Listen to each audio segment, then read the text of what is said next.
네, 안녕하십니까. 네, 저는 빠꼬미 PSAT, 네, 박찬혁이라고 합니다. 지금 이번 시간은 2021년 이번에 치러진 시험, 네, 기출문제 해설하도록 하겠습니다.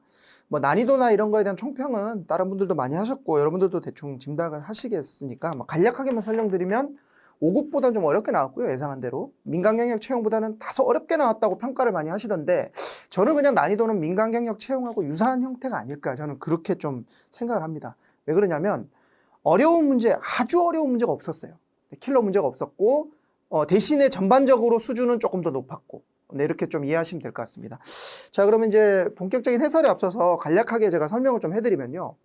여러분들 결론은 이 자료 해석 시험을 잘 치기 위해서 그 공부를 하는 게 아니잖아요. 결국 PSAT 1차를 합격하기 위해서 하는 겁니다. 그러니까 세 과목에 세 과목 평균이 잘 나와야 되잖아요. 근데 제가 이제 자료 해석만 강의를 하다 보니까 언어랑 상황 판단 부분에 대해서는 사람마다 다르잖아요. 그죠? 그래서 자료 해석을 목표를 몇 점으로 해야 된다. 이게 사람마다 다를 수밖에 없어요. 그래서 저는 이 두 가지 경우를 예시로 들어드리고 저는 이쪽에 맞춰서 수업을 진행을 합니다. 그래서 지금 기출문제 해설도 여기에 맞춰서 좀 말씀을 드리도록 할게요.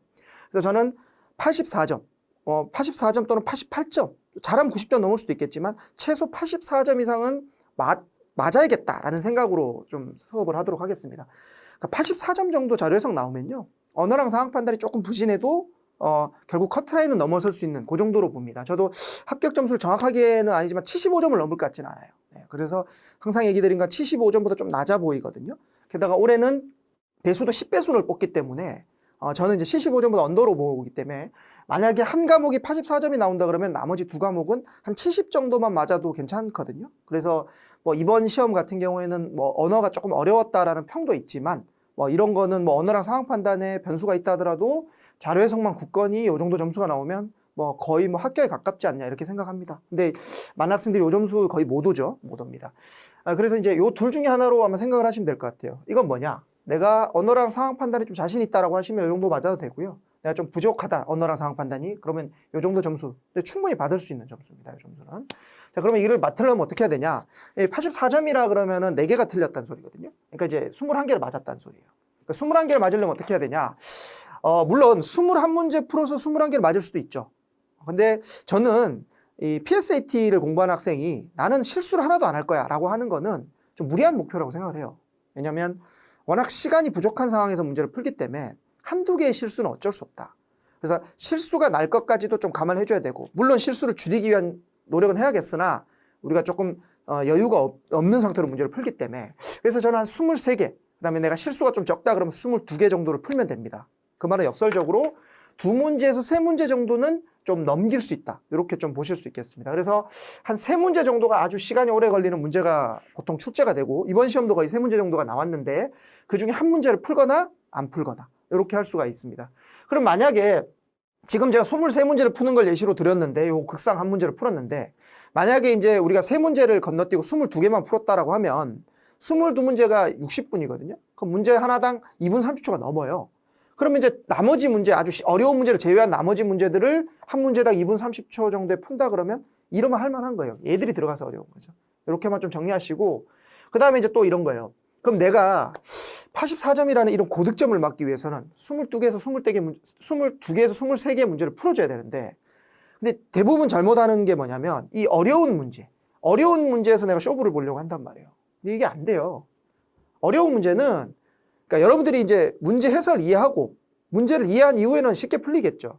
근데 이 어려운 문제가 이 쉬운 문제랑 차이는 문제가 생소하고 계산이 결론적으로 사후풀이, 문제에 대한 풀이를 이해를 하고 나면 쉬운 방법이 있으나, 솔루션이 있으나 그냥 보자마자 떠오르기 힘들거든요. 그래서 여기서 시간을 줄이기 좀 어렵고요. 실질적으로는 15문제 중에서 하레벨에 있는 이 15문제를 평균 한 2분에서 2분 초반대 컷으로 시간을 줄여주면 시간이 남죠.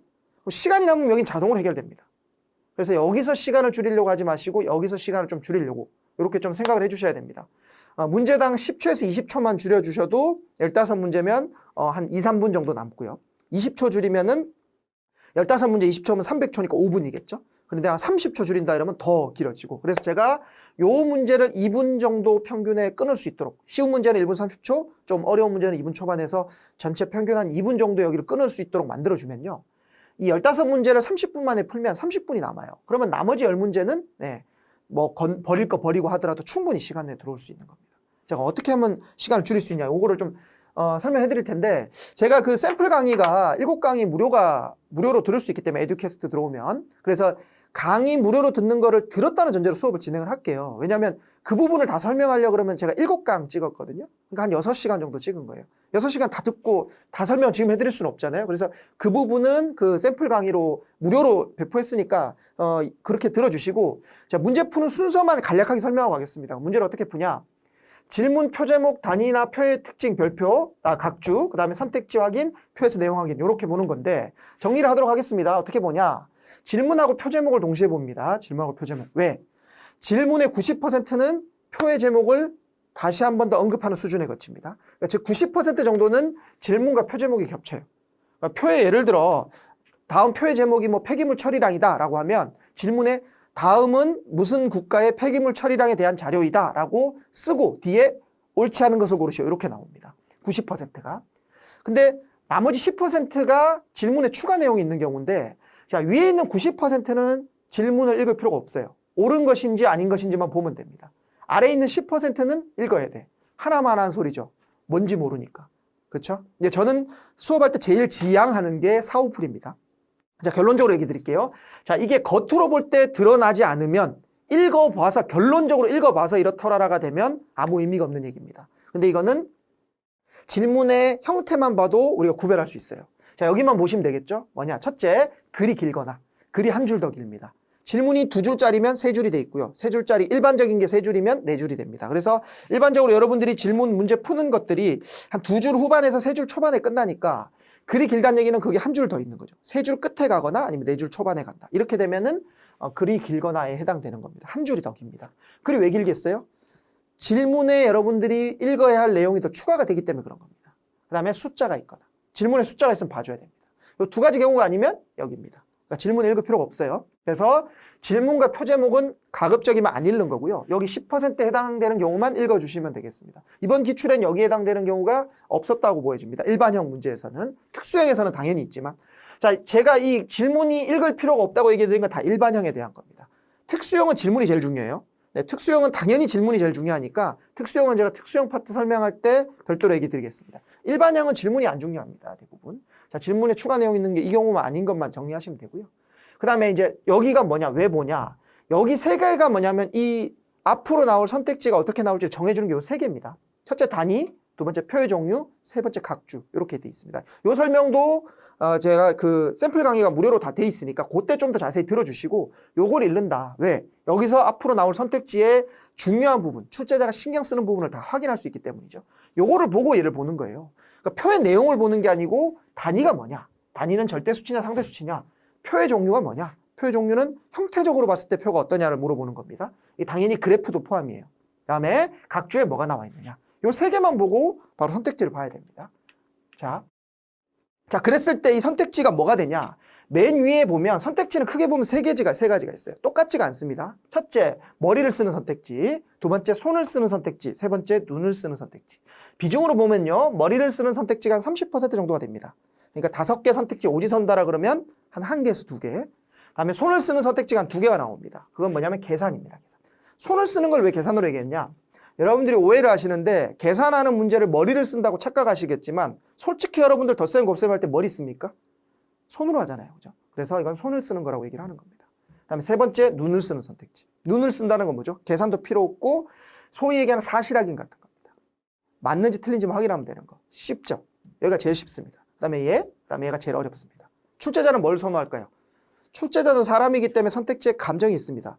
자, 이 적성검사 PSAT의 취지 자체가 사고력이 뛰어난 사람을 뽑으려고 하는 거기 때문에 사고력이 들어가 있는 선택지를 더 선호할 수밖에 없습니다. 이건 제가 나중에 수업 쭉 진행하면서 같이 설명해 드리겠습니다. 자, 여기 사고력에 해당되는 게 뭐냐? 단위나 표의 종류나 각주에 관련된 선택지가 중요한, 즉 머리를 쓰는 선택지가 되는 겁니다. 어디서 본 적 있죠? 여기입니다. 여기.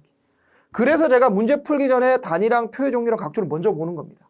선택지 읽기 전에. 왜? 여기가 우리가 이걸 보고 이 문제는 이러이러한 게 주요 선택지로 나오겠구나라는 걸 보는 겁니다. 자, 그럼 얘를 알면 뭐하냐? 자, 그래서 여러분들이 흔히 하는 착각. 계산 문제가 머리 쓰는 거라고 착각하는데 그렇지 않습니다. 계산 문제는 출제자들이 별로 안 좋아합니다. 계산 문제는 뭐가 있죠? 분수비교, 덧셈비교, 곱셈비교. 분수비교는 주로 뭐가 나옵니까? 증가율은 크다 작다, 비중은 크다 작다 같은 거. 덧셈비교는 합은 크다 작다, 차이는 크다 작다. 곱셈비교는 둘의 곱이 크다 작다는 잘 안 나오고요. 그냥 곱한다라고 그러면 일단 그렇게 중요한 건 아닙니다. 근데 여기에 해당되는 거를 합쳐져서 계산이 필요하게 되는 경우는 여기에 해당되는 거니까 중요한 겁니다. 예를 들면 A는 B분의 C다라고 돼 있다고 칠게요. A는 B분의 C. 자, 근데 그냥 분수 비교해서 비중을 물어보는 건 안 중요한데 표에 B하고 C가 있어. 그리고 L을 물어봐. 그러면 A는 뭐죠? 분수 비교가 되죠. 그러면 여기 있는 각주의 계산식에 해당되는 거기 때문에 이러면 출제자들이 선호한다는 거예요. 뭘로? 주요 선택지로. 자, 그러면 출제자들이 선호하는 걸 알면 뭐 할 건데 지금 제가 이거를 거의 1시간에 걸쳐 설명하는 걸 지금 간단히 5분 만에 요약하기 때문에 건너뛰는 겁니다. 여러분들 이해가 안 되시면 반드시 그 본 수업을 좀 들어주시기 바랍니다. 자, 볼게요. 그럼 이해하고 나면 뭐하냐? 우리가 일반형을 풀 때는 유형이 두 가지밖에 없어요. 자, 보기 중에 옳은 것 고르시오이냐 아니면은 1번부터 5번까지 중에 옳은 것 고르시오이냐. 자, 아까 얘기 드린 것처럼 자, 먼저 보기 중에 옳은 것 고르시오를 먼저 볼게요. 이거 여러분들 어떻게 풀죠? 이거 여러분들 다 아실 겁니다. 하나 풀고 선택지 소거할 거 아닙니까? 그렇죠? 그래서 보기 중에 옳은 것 고르시오에서 핵심은 뭐냐면 소거예요, 소거. 자, 그런데 소거를 많이 할 수 있는 거를 먼저 풀면 좋죠. 근데 그거는 겉으로 볼 때 몰라요. 풀어봐야 알죠. 그렇죠? 그래서 뭘 하느냐? 이 소거를 하기 쉬운 걸 우리가 일단 기본적으로 알 수가 없다는 전제하에 쉬운 거부터 풉니다. 쉬운 거부터. 쉬운 거. 여기서 쉬운 거란 뭐냐? 여기서 밑에부터 푼다는 얘기예요. 밑에서 위로. 쉬운 거, 가장 쉬운 거 여기. 그 다음에 이 계산 문제도 두 가지가 있는데 다대다 비교가 있고 1대1 비교가 있습니다. 다대다 비교는 예를 들면 가장 크다. 매년 증가한다. 비교를 여러 번 해야 되는 걸 얘기하는 겁니다. 표현이 뻔합니다. 1대1 비교는 한 번에 비교가 되는 걸 얘기하는 겁니다. 그래서 얘가 쉽죠. 이렇게 묶어서 얘를 먼저 봐야 돼요. 사실 확인하고 1대1 비교. 사실 확인하고 1대1 비교. 됐죠? 자, 이렇게 좀 정리해 주시고 자, 그 다음에 위에서 이제 쉬운 것부터 풀어서 쭉 가는데 단 전제 조건이 있습니다. 아까 보기 중에 옳은 것 고르시오는 우리가 소거가 목적이라 그랬어요. 그러면 자, 기억이 만약에 이 문제에서 옳은 것 고르시오인데 기억이 틀리면 어떻게 됩니까? 옳은 것 고르시오에서 기억이 틀리면 1번, 2번, 4번 세 개가 날아가죠. 근데 일반적으로 여러분들이 기억부터 풀거든요. 그리고 선택지 중에 기억이 제일 쉬운 경우가 많아요. 보통 보면 1번하고 기억이 좀 쉽습니다. 무조건 100%다 이렇게 볼 수 없지만 대부분의 문제가 기억에서 쉽고 밑으로 내려가서 좀 어려워지거나 1번이 좀 쉬운 경우가 좀 많아요. 그래서 기억이 쉬운 선택지를 풀었는데 선택지가 3개가 날아가네? 그러면 출제자들도 여러분들이 어떻게 푸는지 알거든요. 그럼 그 다음에 어떤 짓 합니까, 여러분들이? 3번하고 5번 중에 디귿 풀고 이제 답 고를 거 아닙니까? 자, 그러면은 여러분들이 결론적으로 기억이 옳은 것 고르시에서 틀리면 기억 디귿 2개 풀고 답이 풀려요. 선택지 4개가 있는데. 출제자들은 적성검사 시간이 중요하기 때문에 시간이 부족하게끔 만들어야 돼요, 여러분들이. 그래야지 여러분들이 그 부족한 시간 내에 실력 있는 학생을 고를 수가 있거든요. 따라서 그 결론적으로 돌려서 얘기 드린 거고 쉽게 말하면 기억을 먼저 풀었을 때 여러분들이 많은 선택지를 소거할 일은 확률이 굉장히 희박하다 이렇게 보시면 되겠습니다. 그래서 결론적으로 정리해 드리겠습니다.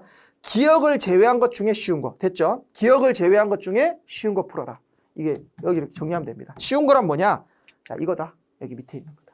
자, 그 다음에 옳은 것 고르시오는 아까 얘기드린 것이 이거는 반대로 답이대로 확률이 높은 것부터 보여야 되는데 답이대로 확률이 높은 거란 뭐냐면 머리를 선택지. 머리를 쓰는 선택지입니다. 머리를 쓰는 선택지. 머리를 쓰는 선택지를 출제자들이 좋아하고요. 그 다음에 이게 어렵기 때문에 보통 이게 어려우면 건너뛰죠. 학생들이. 그래서 답을 머리를 쓰는 선택지가 답이대로 확률이 높다. 이렇게만 좀 정리하시면 좋겠습니다. 자, 그러면 이제 결론적으로 다시 한번 요약을 해볼게요. 자, 보기 중에 옳은 것 고르시오는 쉬운 거 보고 그 다음에 1번부터 5번까지 중에서는 여기를 볼 텐데 아니 근데 이거는 풀어봐야 아는 거 아니냐 겉만 보고 모르는 거 아니냐라고 생각이 드실 테지만 이 표현만 보면 알 수가 있어요. 이게 제 수업의 핵심입니다. 표현만 보면 얘가 여긴지 여긴지를 알 수 있거든요. 그게 왜 그러냐 계속 반복되는 것들이 있습니다. 반복되는 단어. 그러니까 선택지라고 하는 게 그냥 계속 새로운 게 창조되는 게 아니고요. 자, 주어하고 수어가 있는데 자, 여러분들 이게 가장 핵심입니다. 이게 여러분들이 대화 시간을 줄이는 거예요. 제가 제일 처음에 얘기 드린 그 쉬운 문제 시간을 줄이는 건 이것 때문에 가능한 겁니다. 자, 주어는 표의 내용입니다. 이거는 매번 바뀌죠. 이건 매번 바뀌어요. 이거는 수로가 반복됩니다. 여러분들 이게 자료 해석의 핵심입니다. 이게 언어 논리랑 상황 판단이랑 다른 자료 해석만의 특징이 이겁니다. 자료 해석은 나오는 수로 부분에 있는 단어가 한 30개 정도의 단어만 여러분들이 공부하시면 이게 무한 반복됩니다. 새로 나오는 단어 없습니다. 지금 7급 시험에서도 새로 나오는 단어 없었어요. 항상 반복됩니다. 이 수로 부분이 반복되기 때문에 얘를 위주로 공부하시면 됩니다. 이걸 공부하면 이게 다 해결이 됩니다. 요 두 가지는 수로 부분으로 해결됩니다. 주어는 뭐냐? 여긴 보통 주어입니다. 주어. 근데 주어인데 주어에 있는 단어에 집착하지 마시고 어떠어떠한 의미로 나온다라는 거는 단위나 표의 종류나 계산식에서 여러분들이 충분히 학습을 통해 알 수가 있습니다. 그래서 일반적으로 여기 나오는 주어는 다 의미가 없고요. 그러니까 주어는 이제 얘는 쟤다, 쟤는 얘다 이렇게 대명사처럼 그냥 보면 됩니다. 글의 내용을 읽을 필요도 없고 이해할 필요도 없습니다. 여기 나오는 게 주어가 좀 주요 선택지인데 이건 제가 나중에 별표 표시를 해드리겠습니다. 여기에 해당되는 것도 충분히 우리가 이 범위 내에서 예상이 가능하기 때문에 우리가 체크를 할 수가 있습니다. 이것만 여러분들이 정리되시면 결론은 뭐냐? 나오는 선택지가 뻔하다는 거예요, 여러분들. 결론적으로 나오는 문제가 뻔합니다. 나오는 문제가 뻔하기 때문에 여러분들이 해결이 가능하다. 이렇게 보시면 되겠습니다. 자, 1번부터 본격적으로 문제 한번 들어가 보도록 하겠습니다. 자, 1번 문제는 우리가 이제 소위 얘기하는 일반형하고 특수형이 있는데 일반형 문제는 뭐냐? 한 70% 정도가 일반형입니다. 그냥 단순하게 옳은 것 고르시오 형태 다 일반형 보시면 되고요. 옳은 것, 옳지 않은 거 고르시오 제외한 나머지는 거의 특수형이라고 보시면 되는데 이 문제 특수형입니다. 1번. 자, 이 문제는 어디다 형광펜 칠하시냐면 질문에 형광펜 들어주시고 세 번째 줄에 추가로 이용한 자료 물어봤다고 돼 있죠. 추가로 이용한 자료. 요거. 자, 추가로 이용한 자료. 자, 특수형에서도 우리가 대표적으로 다루는 보고서형 문제입니다. 자, 더 정확하게 얘기하면 추가로 이용한 자료를 물어보는 거죠. 추가로 이용한 자료. 자, 추가로 이용한 자료를 문제는 제가 이제 수업 때 여러 번 강조했다시피 쉬운 문제입니다. 나오면 땡큐예요. 자, 여기서 여러분들이 1분 30초 이내에 문제를 못 풀면 나한쪽에 가면 점점 더 힘들어지는 것 같아요. 이렇게 쉬운 문제도 빨리 못 풀면. 게다가 1번에 있죠. 그러니까 여러분들이 그리고 이거는 미리 선입견을 가지면 안 좋지만 보통 어려운 문제가 뒤에 나오고요. 쉬운 문제가 앞에 나옵니다. 이번에도 지금 오답률이 높은 문제가 19번 이후로 거의 집중돼 있어요. 그러니까 그 이전 문제는 좀 쉽다는 거죠. 그러니까 여러분들이 그런 고정관념을 가지면 안 좋지만 초반때 있는 문제는 좀 쉽다라고 생각해 주시고 풀 필요도 있습니다. 뒤에 가면 좀 어려워질 수 있으니까. 자, 그래서 이제 1번 문제 나왔으니까 좀 쉬울 수 있겠죠. 자, 추가로 이용한 자료는 푸는 방법이 딱 정해져 있어요. 이것만 활용하면 됩니다. 자, 어떻게 풀어야 되냐? 자, 여러분들이 하면 안 되는 게 뭐냐면 표를 보고 그다음에 보고서를 읽어요. 표를 보고 나서 보고서를 읽어. 그랬더니 이 내용은 내가 알 수 없는데? 이 내용은 표에 없는데? 라고 하는 걸 찾아가지고 그다음에 선택지에서 확인하는 겁니다. 절대로 하면 안 되는 거예요. 이렇게 푸니까 시간이 오래 걸리는 거예요. 어떻게 풀어야 되냐? 표하고 선택지를 동시에 봐야 돼요. 지금 여기서는 이 문제는 선택지가 보기로 돼 있으니까 보기로 봐야겠죠. 요게 1번부터 5번까지로 나올 때도 있습니다. 요거 이렇게 나올 때도 있고 지금처럼 보기에 나올 때도 있겠죠. 어찌됐든 선택지랑 표를 동시에 보고 표하고 선택지하고 다른 부분 있죠. 네, 표하고 선택지하고 다른 부분을 단어를 여기서 다른 부분, 다른 단어를 찾아내야 됩니다. 자, 다른 단어.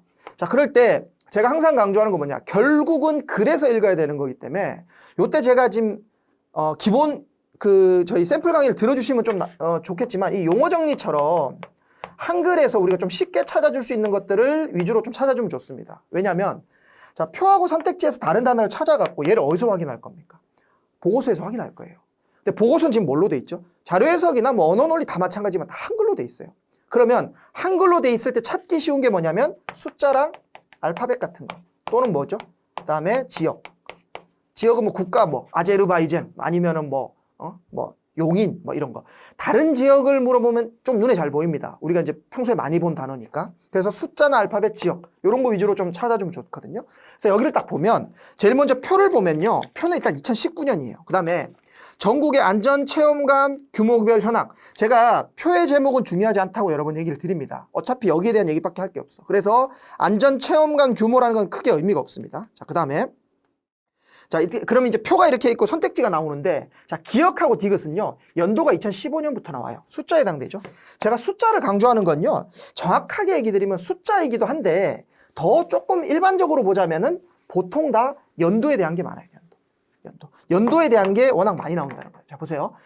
표는 지금 2019년 표인데 지금 만약에 이 보기에 대한 내용을 안다면 무슨 숫자가 나오겠어요? 2019년이 나오지 않겠죠? 2015부터 2018이 나올 겁니다. 숫자니까 눈에 확 띕니다. 그래서 2015 이후라고 된 거에 나오면 기억하고 디귿 중에 하나니까 숫자를 먼저 확인하겠다. 그 다음에 디귿 같은 경우에도 보면 자, 일단은 그렇게 보시면 되고요. 디귿 같은 경우에는 지금 연도별 역시 마찬가지로 기억하고 디귿. 그 다음에 니은 같은 경우에는 1등급하고 5등급이 나와요. 이런 것도 역시 등급이 숫자이기 때문에 여기도 1등급하고 5등급 같은 숫자를 보겠다. 그러니까 숫자를 먼저 찾겠다는 거예요. 리을 같은 경우에는 2018년인데 2018년. 지금 표에서 보면 2019년은 있잖아요. 그러니까 역시 여기도 2018년을 기준으로 한번 생각을 해보겠다. 이렇게 놓고 한번 체크를 해보면요. 그러니까 2019년은 의미가 없는 거예요, 이제. 근데 봤더니 여기 2015년이라는 숫자가 2번 나옵니다. 그다음에 나머지는 숫자로 치면은 일단 1등급 지역 이렇게 쭉 나와 있어요. 그럼 여기에 해당되는 3개를 여러분들이 확인하시면 될 것 같습니다. 자, 한번 확인해 볼게요. 자, 전국 안전사고 사망자 수는 2015년 이후 매년 감소라고 했어요. 그럼 안전사고 사망자 수에 대한 얘기를 필요로 하겠죠? 그게 어디 있습니까? 여기 있죠. 바로 체크됩니다, 디귿이. 그 다음에 뒤에 뭐라고 나오죠? 교통사고 사망자 수는 2015년 이후 매년 줄어들었고, 역시 교통사고 사망자 수도 나와 있는 거예요. 그러면 이제 기억하고 디귿이 됐죠? 기억하고 디귿이 됐기 때문에 그럼 일단은 체크가 돼야 될 게 뭐냐면 그 2번하고 4번이에요. 그러면 그 니은은 볼 필요가 없고요. 그러니까 1등급이고 얘는 볼 필요가 없어. 어차피 우리가 선택지 중에 고르는 거니까. 내용을 봐도 보면 2019년에 대한 자료거든요. 분야별. 근데 지금 그 니은에 보면은 2015에서 2018년 4년 연속이라고 돼 있기 때문에 연도가 틀리죠. 그래서 안 맞는 겁니다. 근데 결국은 우리가 이제 어차피 객관식 시험에서 답을 고르는 과정에서는 이거는 볼 필요는 없어요. 지금 여기랑 이게 안 맞다는 거 볼 필요 없고 니은은 애초에 제외가 되고요. 리을에 보면 2018년도 안전체험관수가 나와야 되는데 2018년이라는 숫자는 안 나옵니다. 여기도 교통사고 사망자 수하고 2018년이 나온 거지 이게 안 나오거든요.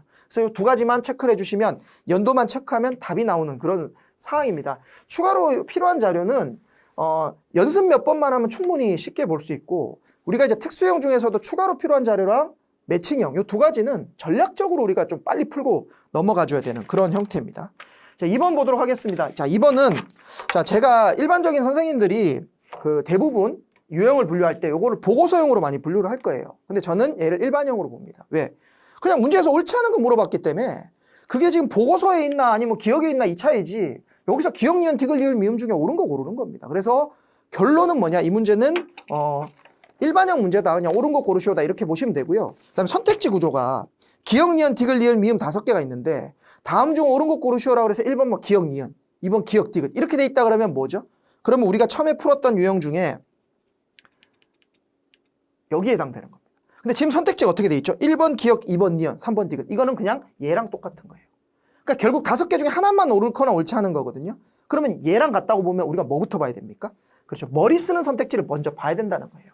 그렇죠. 머리 쓰는 선택지. 자, 그러면 결론적으로 다시 돌아와서 2번 선택지를 봤을 때 보고서가 기억부터 미음까지가 있는데 여기서 옳은 것을 고른다 그러면 뭘까? 요걸 좀 생각을 해보시고 문제에서 참 옳지 않은 것 고르시오라 그랬죠. 그러면 기억부터 미음까지 5개 중에 하나가 틀릴 텐데 그러면 우리가 아까 봤던 것처럼 사실 확인이나 단순 계산보다는 조금 머리를 쓰는 거 위주로 좀 생각을 해주면 좋겠습니다. 근데 문제가 2번이잖아요. 제가 그 본 샘플 수업 때 여러 번 얘기를 하지만 머리를 쓰는 선택지가 항상 나오는 건 아니에요. 머리를 쓰는 선택지가 안 나오면 그 다음에 이제 뒤에 있는 것 중에서는 좀 종합적인 내용, 좀 복잡한 내용 이런 거 위주로 좀 생각하시면 되겠습니다. 그러니까 결국 출제자에 여러분들이 빙의하시면 돼요. 출제자에. 자, 여기서 이 문제는 볼 포인트는 하나밖에 없어요. 뭐냐면 자, 이게 흔히 나오는 특징인데 자, 여기 보시면 불은 뒤부터 쭉 나와 있죠. 그냥 맨 밑에 뭔가 좀 허전하지 않나요? 자, 이게 맨 밑에 합계, 여기가 합계라고 된 게 빠졌습니다. 자, 여러분들이 항상 생각하셔야 될 게 이 자료 해석의 자료는 보통 표나 그래프가 많은데 표나 그래프는 100% 보고용입니다. 나 혼자 만들어서 자기 만족이 아니에요. 여러분들이 학교 다닐 때 보고서 언제 씁니까? 레포트 쓸 때 교수님한테 잘 보이려고 쓰잖아요. 100% 보고용입니다. 보고서나 표는. 따라서 내가 잘 보기 위해 만드는 게 아니고 남한테 잘 설득시키기 위해 만드는 거예요. 자, 여러분들이 봤을 때 파견 규모가 쭉 있어. 맨 마지막 학계 궁금해요, 안 궁금해요? 궁금하죠? 만약에 여러분들 표를 이렇게 만들어 갖고요. 합격해서 들어갔을 때 만약에 보고서 이렇게 만들어서 위에 올리잖아요. 바로 불려갑니다. 바로. 뭐라 그러겠어요? 너희 나보고 계산하라는 거냐라고 얘기하겠죠. 자, 결론은 맨 밑에 합계가 들어가는 건 기본 중에 기본이에요. 근데 이 표는 잘못된 표인가? 자, 우리가 자료 해석의 표는 일반적으로 원래 있던 표를 가공을 하거든요. 그러면 원래 여기 합계가 없었을까? 저는 100만 % 장담하는데 이거 합계 있었습니다. 지운 거죠. 그 얘기는 뭐예요? 합계 물어본다는 소리입니다. 그러니까 여러분들이 이런 표의 특징을 좀 이해를 해야 돼요. 갑자기 합계가 없네? 그 얘기는 합계는 물어보겠네. 그 합계는 어떻게 구합니까? 더해서 덧셈 비교 물어보겠네. 그래서 지금 그 평화유지 활동의 총 파견 규모라는 단어가 나올 수가 있는데 그게 어디 나오냐면 지금 디귿에 나옵니다. 총 규모는 25,000명 이상. 일단 여기다가 별표 반개. 자, 그 다음에 나머지 부분들 한번 볼게요. 자, 기억 가장 오랜. 자, 여러분들이 표에서 보면 이렇게 기간이 나와 있는 경우에 언제부터 언제까지 이런 기간이 나와 있는 경우에 흔히 나오는 선택지가 이거예요. 가장 짧은, 가장 긴 또는 어떤 기간에 포함된 이라는 표현들이 워낙 자주 나오거든요. 근데 가장 오랜, 가장 짧은 역시 뭐예요 이거? 사실 확인이죠. 단순 확인입니다. 그래서 평화유지 활동 중에 가장 오랜 기간이 뭔지 가장 짧은 기간이 뭔지만 보면 돼요. 메리트 있습니까 없습니까? 출제자들이 이 기억연이 쉬운 거 풀어갖고 답을 맞추면 밑에 거 못 푸는데 그죠? 풀 필요가 없는데 그거 원치 않거든요. 자, 그 다음에 총규모 얘는 일단 별표 반 개 정도. 그 다음에 리을은 수단과 코로모에는 각각 2개.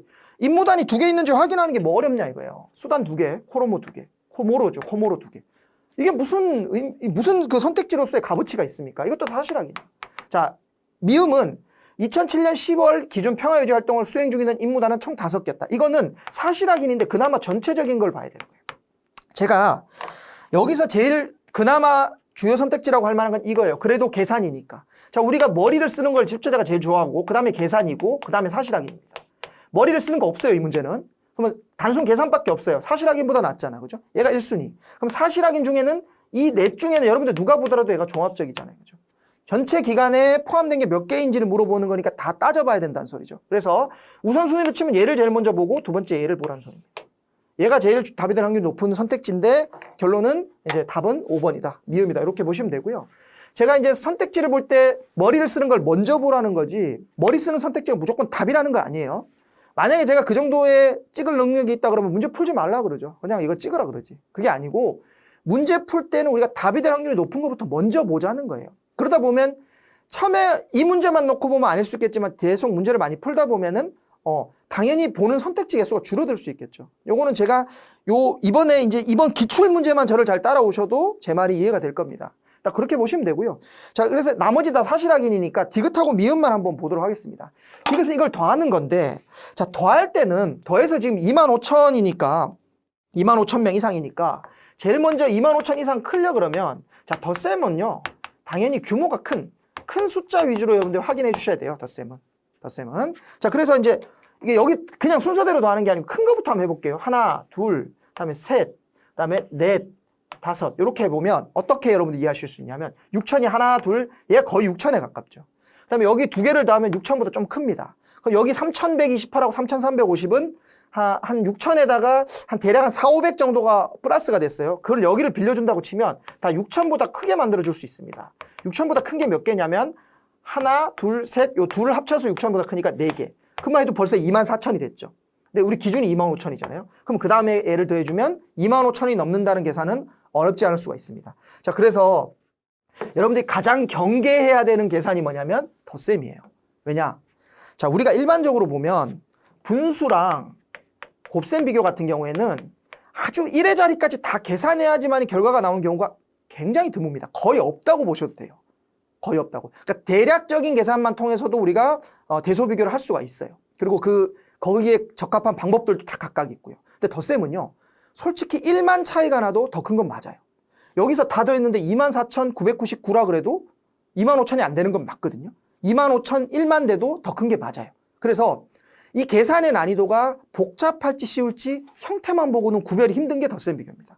그래서 제가 덧셈 비교는 항상 가장 마지막에 하고 그리고 구체적인 계산이 필요한 경우는 해야 됩니다. 근데 필요하지 않은 경우는 피해야겠죠. 그래서 지금도 큰 숫자부터 더한 게 그거예요. 이렇게 위에서부터 더하는 게 아니고 큰 것부터 더했을 때 방금은 결론적으로 25,000보다 큰 거를 우리가 확인했죠. 근데 25,000보다 안 돼갖고 마지막에 얘까지 다 더해줘야 될 수도 있습니다.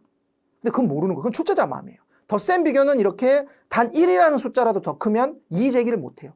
그렇죠? 근데 왜 분수 비교는 약간 차이가 좀 두는 거냐? 왜냐? 그러면 분수 비교는 뭐가 있죠? 반올림이라는 게 있잖아요. 둘 중에 누가 더 큰지 분수 비교를 물어봤는데 이게 소수점 몇 자짜리에서 반올림 하냐에 따라서 좀 애매해지는 경우가 있을 수 있기 때문에 그리고 또 덧셈은 그냥 단순 덧셈이지만 분수는 계산을 해야 되는 거기 때문에 출제자가 어느 정도 차이는 둡니다. 그래서 아예 단자리까지 다 계산해야 되는 경우는 없어요. 분수 비교는.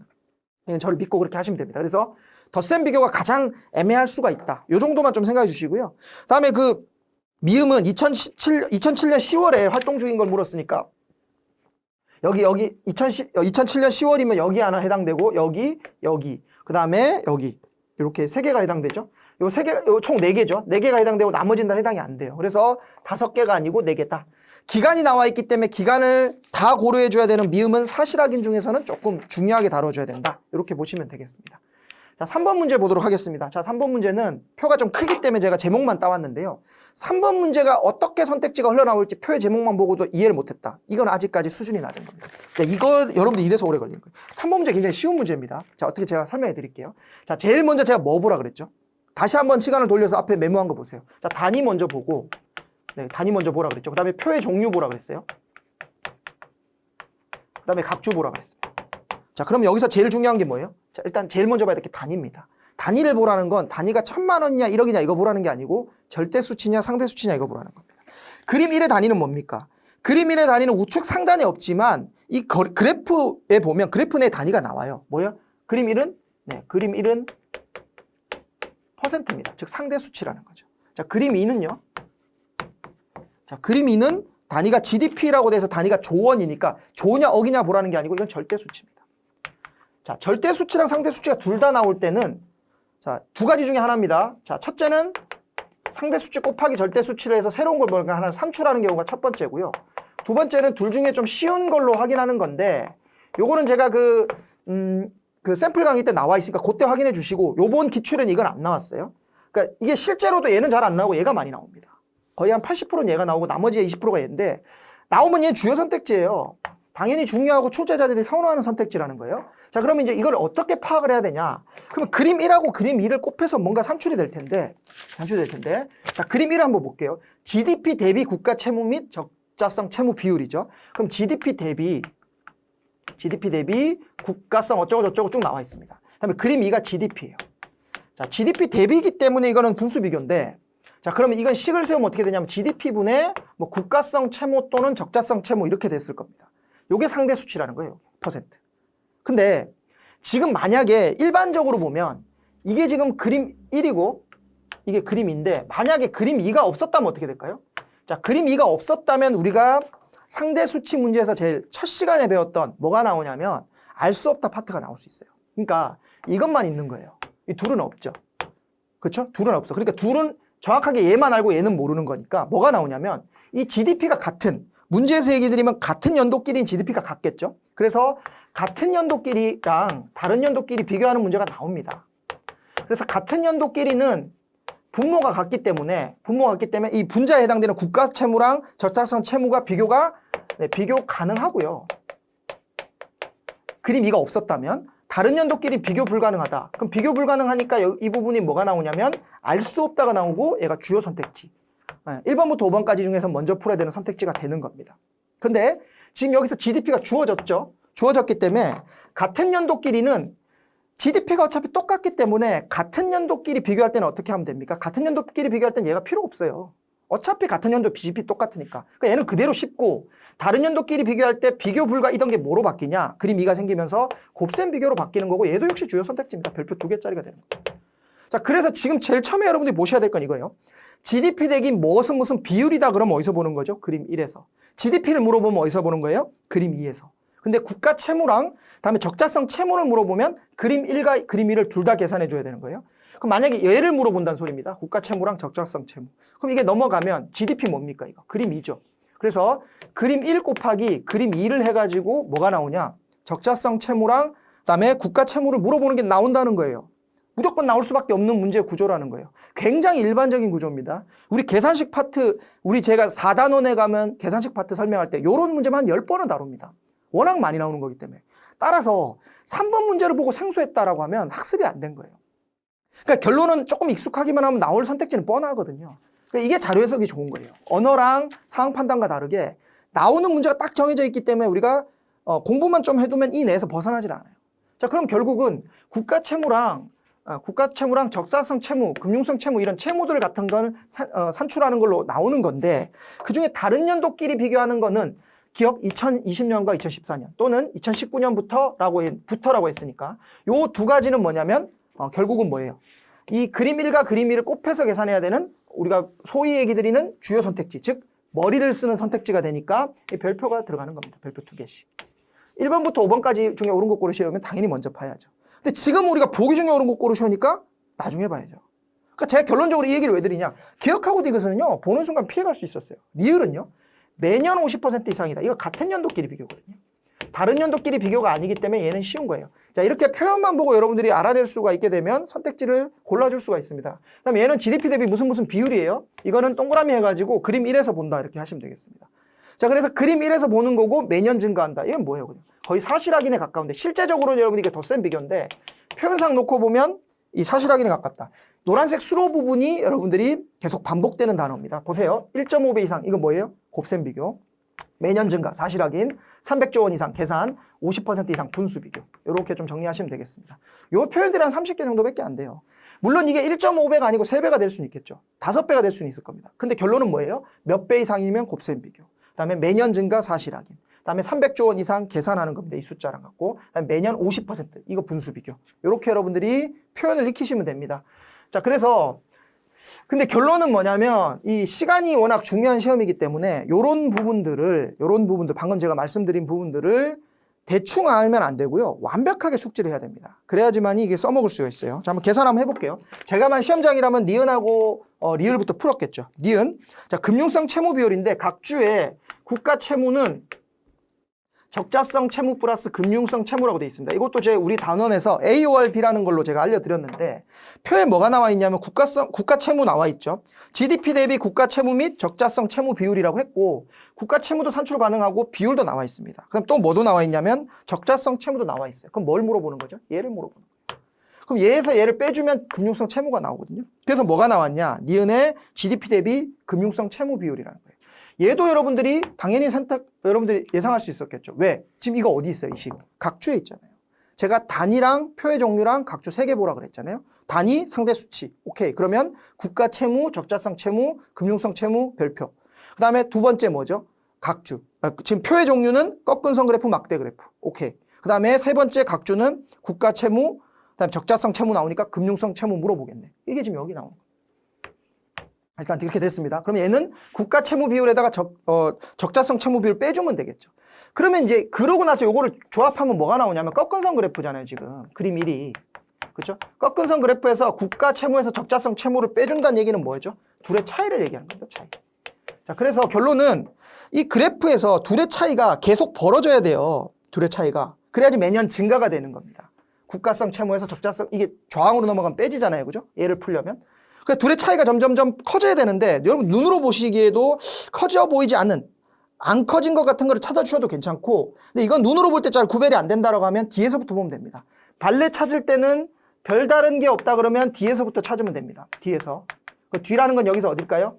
네, 그렇죠. 2014년부터니까 2020년부터 뒤에서 보는 거예요. 이유는 이런 다대다 비교의 표현은 출제자의 목적 자체가 여러분들의 시간을 소진시키는 데 있기 때문에 여러분들 시간을 소진시키려면 어디다 넣어줘야 될까요? 발레를?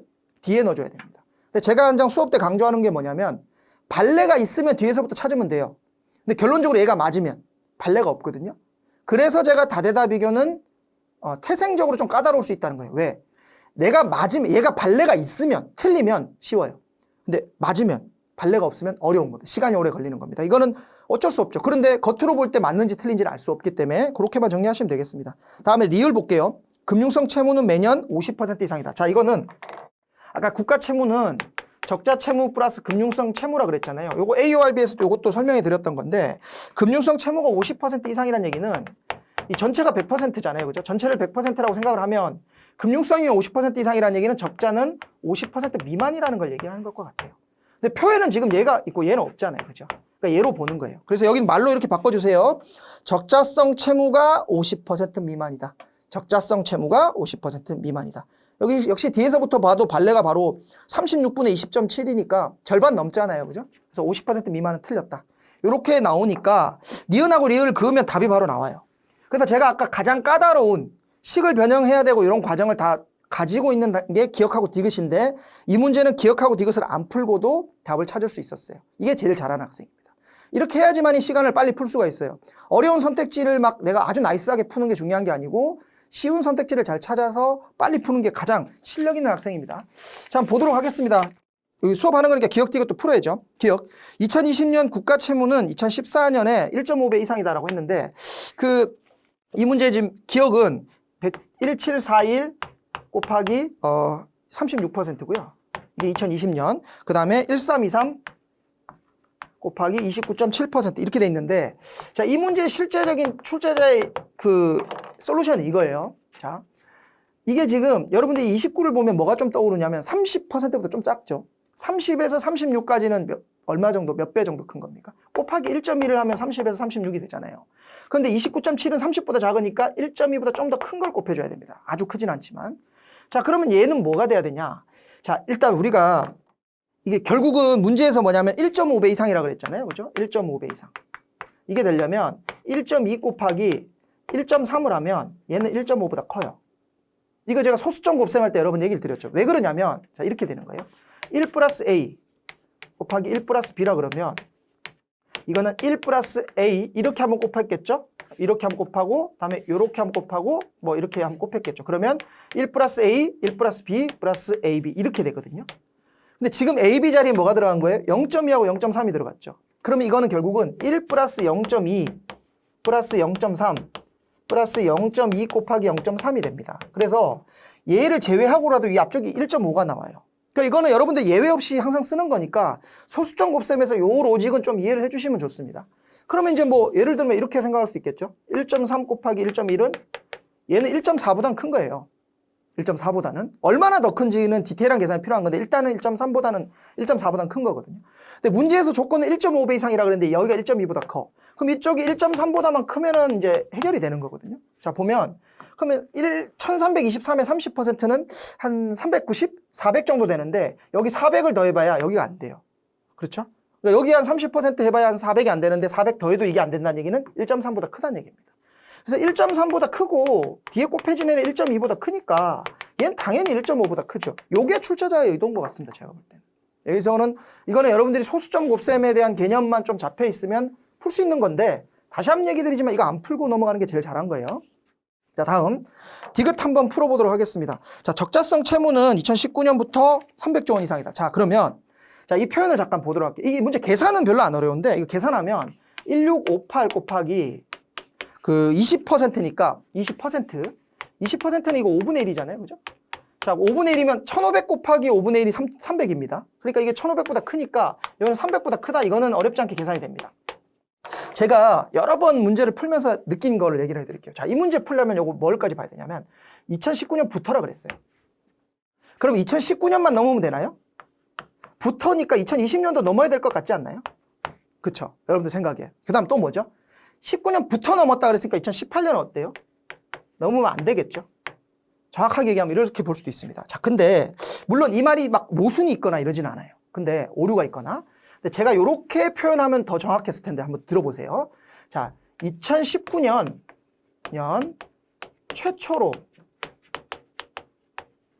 처음으로 넘었고 그 이후로는 계속 얼마가 넘었다라는 표현이 들어갔다면 어떻게 했을까요? 이런 표현이 들어갔다면? 전혀 문제가 없겠죠. 그러니까 결국은 여러분들이 혹시 모르는 이의제기를 할 구석이 아예 없는 표현이 될 겁니다. 출제자가 이걸 모를까요? 다 알거든요. 왜 이렇게 했을까? 이 얘기를 제가 드리고 싶어요. 자, 보세요. 2019년부터 넘었다라고 한 얘기는 2018년까지는 안 넘었다라는 표현으로 보이나 좀 부족해요. 맞죠? 약간 좀 애매할 수 있습니다. 또는 2019년부터 넘었다라고 했으니까 2020년은 넘었다라는 표현 같긴 하지만 2019년 이후로 계속 넘었다라는 표현이 들어갔으면 더 좋았을 텐데 그게 조금 약간 애매하게 돼 있습니다. 제가 이런 표현들이 해마다 한 개 정도씩 나오는데 왜 그럴까라는 고민을 되게 많이 했는데 결론은 뭐냐면 제가 여러 문제를 풀면서 단 한 번도 예외가 없었는데 저 표현 때문에 문제가 오답이 난 경우가 없었습니다. 무슨 말이냐? 저게 문제가 생기려면 어떻게 돼야 되냐면 자, 예를 들어 볼게요. 2019년이 300조 원이 안 됐으면 어떻게 돼요? 아무 문제 없죠. 틀렸으니까.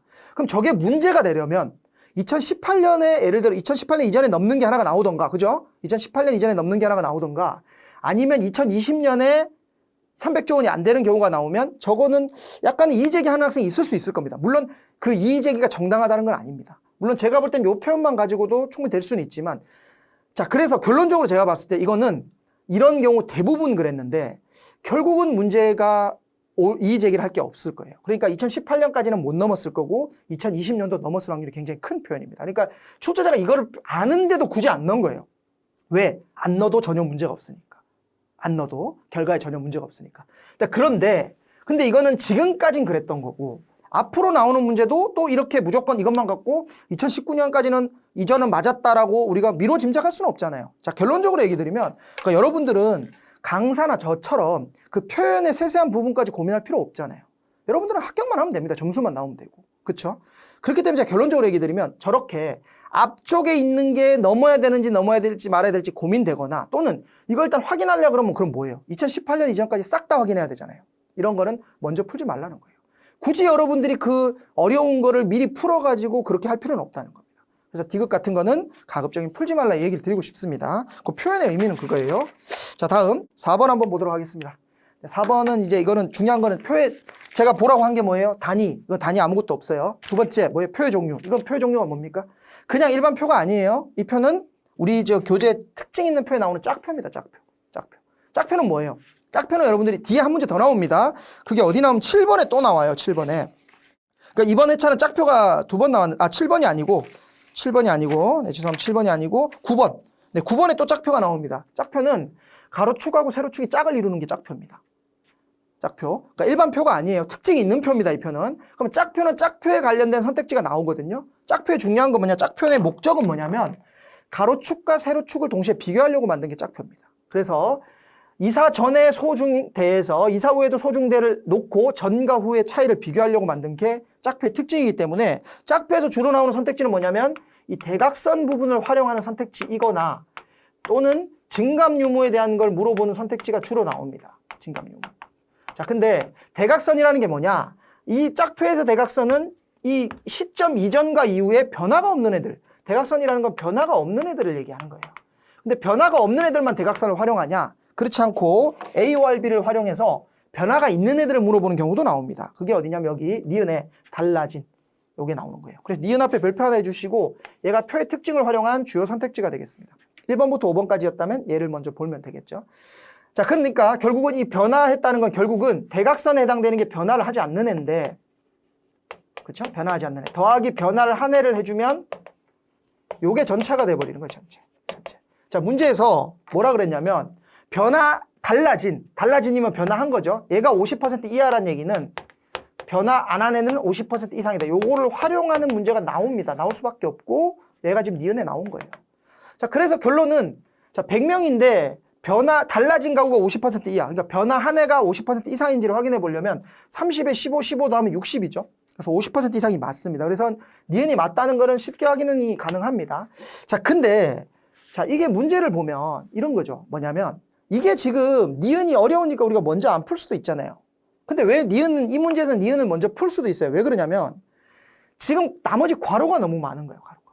근데 대각선은 괄호가 정확하게 괄호를 피했기 때문에 이 대각선에 해당되는 변화했냐 변화 안 했냐는 대각선을 가로를 안 채우고도 풀 수가 있는 겁니다. 그렇죠? 근데 만약에 이게 달라진 가구나 달라지지 않은 가구를 묻는 선택지가 두 개라면 그러면 두 개만 풀어도 답을 구할 수 있으니까 먼저 보면 되겠죠. 근데 여기서 지금 달라지지 않다, 달라졌다라고 얘기하는 니은이 전체적인 걸 달라졌다라고 얘기하는 이 문제는 하나밖에 안 나왔기 때문에 보기에서 하나 풀어서는 답을 못 구합니다. 네, 그래서 결론이 괄호를 채워줘야 되는데 그래서 이 문제는 두 가지 부분을 조금 배우고 가면 돼요. 첫째는 그 짝표 특징, 두 번째는 이 괄호가 많을 때 어떻게 정리를 하냐는 거죠. 가로는 많은 경우가 있고요. 네, 그다음에 가로가 한 개에서 두 개 정도 되는 경우가 있습니다. 자, 근데 가로가 많은 경우는 쉬운 것 일부만 채우고 문제를 풀어주는 게 제일 좋아요. 전체를 다 채우지 마시고 어차피 우리가 보기 중에 옳은 거 고르시오니까 다 채울 필요는 없거든요. 한두 개는 이거는 여러분들이 선택하시면 이거는 난이도에 따라 여러분들이 정해주시면 됩니다. 즉 결국은 괄호를 채운다는 거는 괄호를 보면 여러분들이 어떻게 채울지가 정해질 텐데 저 괄호를 채우기가 쉬울지 어려울지는 여러분들이 알 겁니다. 일단은 숫자가요 크면 어려워요. 예를 들어 이게 10이 아니고 예를 들어 이게 15,223 이게 뭐 만 뭐 얼마 이거는 뭐 3만 뭐 얼마 이래 버리면 이 단자리까지 1의 자리까지 다 숫자가 0이 아니고 막 이렇게 3만 156 이렇게 나와 있다 그러면 계산이 복잡하니까 이거 채우는데 시간이 오래 걸리겠죠. 그런 거는 여러분이 굳이 먼저 풀 필요 없다는 거예요. 그래서 만약에 괄호가 한두 개다 그럼 생각을 해보세요. 괄호 하나당 여러분들이 선택지 하나라고 생각하시면 돼요. 괄호 두 개의 선택지 하나일 수도 있습니다. 어찌됐든 괄호가 하나에서 두 개라는 얘기는 저기서 낼 수 있는 선택지는 많아봐야 한두 개라는 거예요. 오케이? 그러니까 괄호가 한두 개밖에 없다는 얘기는 선택지가 여기서 나올 수 있는 게 한두 개밖에 없으니까 여기를 제외한 걸 풀어도 됩니다. 근데 이 괄호가 채우기 쉬워. 그럼 채우고 얘를 풀어야죠. 그렇게 하면 정리하시면 됩니다. 이 난이도에 따라 달라지는데 괄호가 저렇게 많으면 이렇게 생각하시면 돼요. 이 니은 같은 게 운이 좋아서 지금 괄호 없이도 풀 수 있는 게 나온 거지. 그냥 일반적으로 보면 일단 괄호를 채워야 문제 풀리겠구나 이렇게 생각하시면 됩니다. 그럼 어떻게 하면 되냐? 괄호를 또 다 채울 수는 없잖아요. 저기 있는 걸 다. 지금 이 문제는 다 채워도 시간이 오래 안 걸리지만 계산도 좀 빡빡한 경우도 있거든요. 그러면 쉽게 채울 수 있는 거 먼저 채우고 계산을 해주는 게 좋습니다. 자, 문제 한번 볼게요. 30이니까 15, 12가 여기 5. 이런 거 쉽잖아요. 그죠? 다음에 5, 10, 15니까 여기 두 개 들면 20에 30 다음에 30. 다음에 30에 30이니까 100이 되려면 여기 40. 그러면 10, 30이니까 여기는 여기 40이니까 여기는 0. 자, 그러면 일단 요까지만 채우고 밑에 세 개는 안 한 채로 일단 문제를 풀어보고 그래도 안 되면 이거까지 같이 계산해주는 식으로 정리하시면 된다는 소리예요. 자, 기억 한번 보도록 할게요. 자, 소형에서 중형으로 달라진 가구는 없다. 전 소형에서 중형으로 된 게 없는 거예요. 전에 소형에서 이사 후에 중형이 된 게 0이다. 없다. 이 말이 되는 거예요. 기억은. 그 다음에 니은 아까 얘기 설명드렸고, 자, 주택 규모가 대형인 가구 수는 이사 전이 이사 후보다 많다. 자, 대형은 자, 여기 아까 30이었고 이사 후는 그러면 이사 전은 또 계산해 주면 되겠죠. 50, 15 더해주면 30. 두 개 같죠. 그래서 많다는 틀렸습니다. 자, 리을에 이사 후 주택 규모가 커진 가구 수는 이사 후 주택 규모가 작아진 가구 수보다 많다. 이 말은 여기를 다 계산해야 되는 거기 때문에 여기서 계산의 난이도상 여기가 가장 오래 걸릴 수가 있습니다. 이렇게만 좀 정리하시면 될 것 같습니다. 자, 그러면 저 5번까지만 풀고 잠깐 쉴 건데, 자, 5번 문제는 제가 이렇게 얘기 드리고 싶어요. 5번 문제는 문제 제가 해설해 드리면 아무것도 아니죠. 자, 그런데 5번 문제를 뭐를 여러분들이 써주시냐면 문제 적응도라고 써주세요. 문제 적응도. 무슨 말이냐? 자, 이 5번 문제 같은 경우에 일단 그림이 일단 익숙한 그림은 아니죠. 그리고 설명이 막 쭉 나옵니다. 밑에 식도 나오고. 그러니까 이거는 핵심은 뭐냐? 문제 풀이 과정을 이렇게 푸는 거구나 아는 게 큰 의미가 없다는 거예요. 그러니까 여러분들이 이 5번 문제를 풀고 이런 실수에 빠지면 안 돼요. 뭐냐면 여러분들이 그 피셋 공부하는 사람들이 많이 하는 실수인데 이 문제를 여러분들이 계산 과정을 몰라서 또는 계산이 복잡해서 여러분들 시간이 오래 걸렸을까요? 그거 아니거든요. 이거는 5번 문제는 문제에 대한 이해가 늦어서 시간이 오래 걸린 겁니다. 오래 걸린 사람은. 자, 그래서 이렇게 좀 정리하면 좋을 것 같아요. 문제에 대한 이해는 개인의 능력 차가 꽤 큽니다. 이거는 생각보다 극복이 안 돼요. 제가 되는 거는 된다, 안 되면 안 된다 정확하게 얘기를 해드리는데 지금까지 풀었던 문제들은 다 공부하면 다 1분 30초에 풀 수 있는 문제들이에요. 근데 이 문제는 되는 사람과 안 되는 사람 차이가 좀 있습니다. 왜냐하면 지금과 같은 형태로 똑같이 문제가 나오면 풀 수 있겠죠. 근데 다음에는 또 새로운 생소한 형태로 문제가 나온다니까요. 그러니까 결국은 이 5번 문제를 갖고 여러분들이 뭘 판단하셔야 되냐면 내가 생소한 문제가 나왔을 때 적응도가 얼마만큼 좋은지를 판단하는 문제로 생각하시면 되겠습니다. 내가 5번 문제를 봤는데 바로 접근이 됐어. 그럼 여러분들 문제 적응도가 뛰어난 겁니다.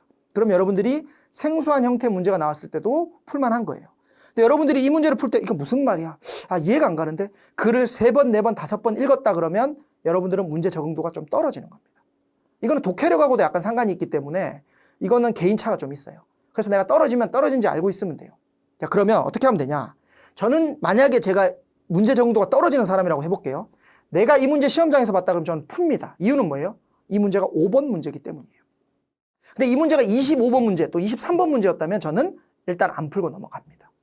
근데 내가 문제 적응도가 뛰어난 사람이면 풀만도 하겠죠. 왜냐?